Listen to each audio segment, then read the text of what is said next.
Umbrella Academy was my favorite show from when it came out in 2019 all the way until the beginning of 2023. I think I watched the first 2 seasons 5 times within that time frame, which I know, psychotic. At the time, it was the type of show that was redefining the idea of the perfect superhero, similar to what The Boys has been doing. With all the recent talk about superhero fatigue, I'd say that it's easy to agree that The Umbrella Academy was one of the more refreshing shows, in the sense that it was chaotic, destructive, and in no way picture perfect. One of the most unique aspects comes from the fact that the 7 superheroes in the show are actually siblings of sorts, ultimately resulting in the mixture of shared trauma bonds, awkward sibling tension, and of course, crazy bickering when they all grow up. I absolutely love the concept, but like all series, of course, it's not perfect. There are cringy moments, bad plot lines, some terrible CGI, and the list goes on. I guess when you've watched the show so many times, all of these small little details turn into headlights. And by the way, like I said about The Boys in my previous video, I am aware that there are comics. Gotta say, Gerard Way kinda ate. Fun fact, I was a major emo back in the day and My Chemical Romance was one of my many unfortunate victims. But that is a story for another day. So when I praise or diss the show, just know that I am so sorry, Mr. Way, but in the words of a wise man, we'll carry on, right? Today, let's talk about the best and worst moments from the Umbrella Academy. It's clear from the title of this video that you're here to see me tear the show apart. And we'll get to that soon, I promise. But again, Umbrella Academy was my all-time favorite show for so long, and I think many people can agree that it is definitely worth watching. Some of the things that made it so great, apart from the actual concept itself, were of course the music, the humor, and the vibes, which are totally unique and totally chaotic. Seasons 1 through 3 probably had the best music of any Netflix production ever, with the show bouncing from 1989 to 2019 all the way back to 1963 and then finally finishing in the modern day. There is no doubt of at least a few bangers being played. Here are some of the bests. I think we're alone now. Constantinople, now it's Istanbul. Now Constantinople, been a long time. And now the end is near.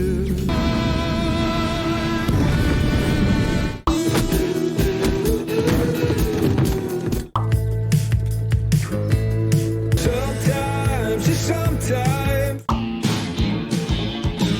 got this feeling. Hold me up on my knees.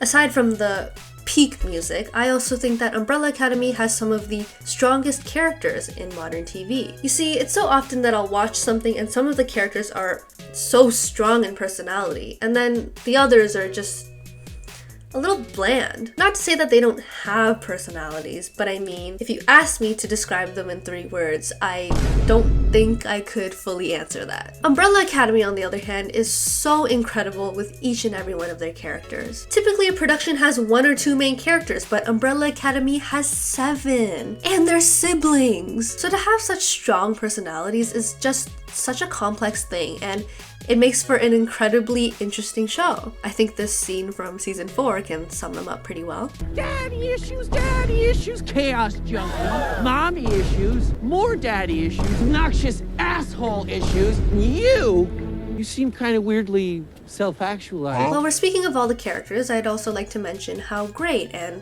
how awful some of the character storylines and developments turned out to be. Let's start with a good one. Diego. He starts off as a badass. They even compare him to Batman. Kinda. Imagine Batman, then aim lower.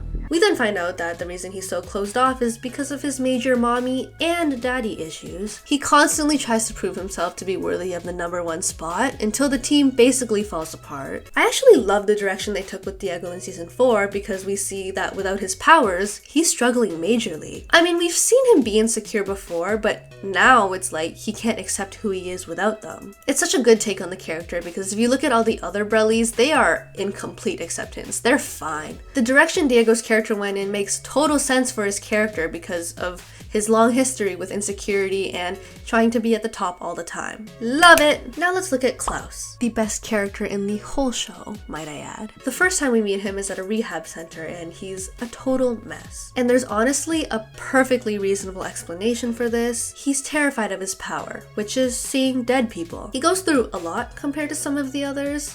Ghosts, kidnappings, war, and literally hundreds of deaths. Even though there are points throughout the show where he got clean, Klaus is just always himself in the end, which is an alcoholic drug abuser that's simply just trying to escape his reality. I found his early character development in season 4 to be very logical. When his power of immortality gets stripped away from him, he does a complete 180. No more ghosts means no more reason to be intoxicated. No more redos after death means complete caution over every little thing. Yeah, he's turned into a completely anxious germaphobe, and he won't leave the house without putting his surgical gloves on. His priority turns to his niece, Claire, and he just becomes the typical annoying uncle. It's a great path for the storyline. Completely logical reasonings, and it was headed in the direction for redemption. Until... Sorry, had to have my Ray William Johnson moment.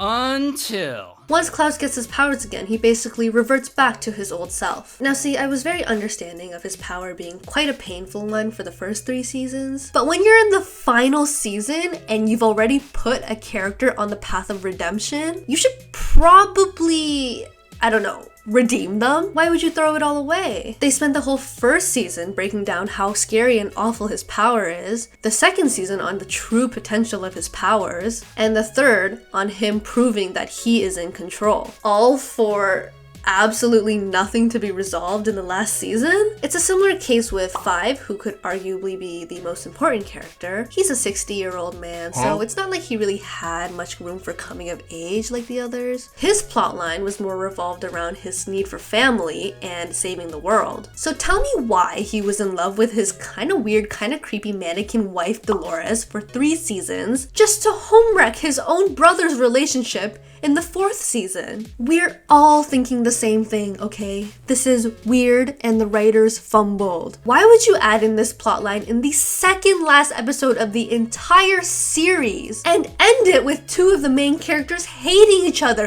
when they were completely fine for the last 30 episodes? Anyways, that is not even the part that I am most upset about. Umbrella Academy has always been a destructive shit show, okay? But there's a huge difference between intentional chaos and unintentional chaos. It doesn't matter what season it is, I will eat that intentional chaos right up. You know, the ones written into the story, the bickering, the dancing, the questionable humor that never fails to make me laugh because of how strange and quirky and different it is. The chaos of it all becomes unintentional when the writers forget their job. Maybe the writer's strike is to blame, and in that case, it's just a matter of a very upsetting situation. But they started adding so many random plot lines and rushing the seasons and wasted so many of the potential characters. Like, come on. And okay, I absolutely loved seasons 1 and 2 and season 3 up until the very end. Sure, it was kind of giving repetitive cycle of ending the world and traveling time, but at least it was consistent. The Sparrows were such a good addition, and I feel like they could have gone a completely different direction if they hadn't killed them off. But in the end, the Sparrows kind of just amounted to nothing, and that's honestly pretty upsetting considering how interesting the exploration of the other powers was. But of course, a story about the mysterious gift of superpowers given to 43 randomly selected babies didn't really explore the mysterious gift of superpowers given to 43 randomly selected babies. And they only decided to explore the actual alien aspect of the entire concept in the last season with 6 very rushed episodes. There was some foreshadowing of aliens being involved in seasons 1 and 3, and although I prefer the show without any of the alien stuff to begin with, I can say that when they did decide to include it, it was not executed very well at all. We didn't even get an explanation of Reggie's backstory as an alien. Like, where is he from? And also, how did all of this random alien technology spawn here on Earth? Another unanswered plotline that really irks me is the double or alternative versions of the Umbrella Academy in season 4. Time travel is a complicated thing, okay? I get it. There are different ways of approaching it, and it's totally understandable to not understand it. But okay, remember Korean Ben? They didn't touch on that idea even once.